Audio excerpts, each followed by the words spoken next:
Hello అండి, అందరికీ welcome to కుచు special dishes. నాకెంతో ఇష్టమైన చికెన్ 65 ఎలా చేసుకోవాలో చూపిస్తున్నాను. ఇది మా ఖాళీ ఎట్లా చేస్తుంది, నాకు చాలా ఇష్టం. ఎలా చేసుకోవాలో తనని అడిగి మరీ చేస్తున్నాను. ముందుగా 1/2 kg చికెన్ని శుభ్రంగా నీళ్ళతో కడిగి, నీళ్ళు అస్సలు ఏమీ లేకుండా ఒక గిన్నెలోకి తీసుకోండి. నీళ్ళు మాత్రం అస్సలు ఏమీ లేకుండా చూసుకోండి.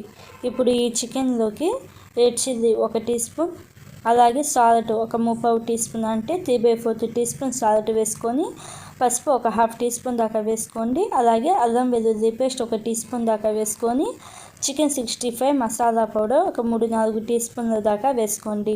తర్వాత ధనియాల పొడి, గరం మసాలా ఇవేమీ అవసరం లేవు. చికెన్ 65 మసాలా పౌడర్లోని అన్ని మసాలాలు ఉంటాయి.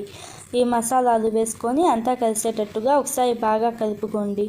ఇలాగా ఒకసారి బాగా కలుపుకున్న తర్వాత కార్న్ఫ్లోర్ 1 కప్పు దాకా వేసుకొని ఒకసారి బాగా కలపండి. చికెన్లో నీళ్ళు ఎక్కువ ఉంటే కార్న్ఫ్లోర్ అనేది ఎక్కువ వేసుకోవాల్సి వస్తుంది. అందుకని చికెన్లో నీళ్ళు మాత్రం అస్సలు ఏమీ లేకుండా చూసుకోండి.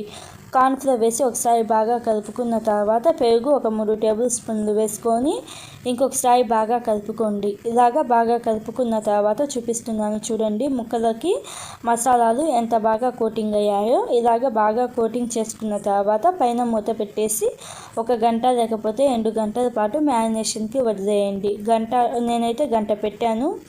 గంట మ్యారినేషన్ తర్వాత ముక్కలకి ఒకసారి బాగా కలపండి. ఇలాగా ఒకసారి బాగా కలుపుకున్న తర్వాత చూడండి ముక్కలకి ఎంత బాగా మ్యారినేషన్ అయిందో. ఇప్పుడు స్టవ్ ఆన్ చేసుకొని కడాయి పెట్టుకొని డీప్ ఫ్రైకి తగ్గట్టు ఆయిల్ వేసుకొని, ఆయిల్ బాగా హీట్ అయిన తర్వాత చికెన్ ముక్కలు వేసుకొని మంట మీడియం ఫ్లేమ్లో పెట్టేసి ఒక 3-4 నిమిషాల పాటు ఫ్రై చేసుకోండి. మీడియం ఫ్లేమ్లోనే 3-4 నిమిషాల తర్వాత రెండో వైపుకి మార్చుకొని రెండో వైపు కూడా మీడియం ఫ్లేమ్లోనే ఒక 5-6 నిమిషాల పాటు ఫ్రై చేసుకుంటే మనకి చికెన్ 65 అనేది రెడీ అవుతుంది. మీకు ఎంత చికెన్ కావాలి అంటే అంత చికెన్ కూడా సేమ్ ప్రాసెస్లో, అంటే వేసిన వెంటనే గరిటెతో కలపకుండా ఒక 4-5 నిమిషాల పాటు మీడియం ఫ్లేమ్లో ఉడికించుకొని 4-5 నిమిషాల తర్వాత రెండో వైపుకి మార్చుకొని రెండో వైపు కూడా ఇలాగ మంట మీడియం ఫ్లేమ్లో పెట్టేసి ఫ్రై చేసుకోవాలి. పైన క్రిస్పీగా లోపల సాఫ్ట్గా జ్యూసీగా చాలా టేస్టీగా ఉండిద్ది.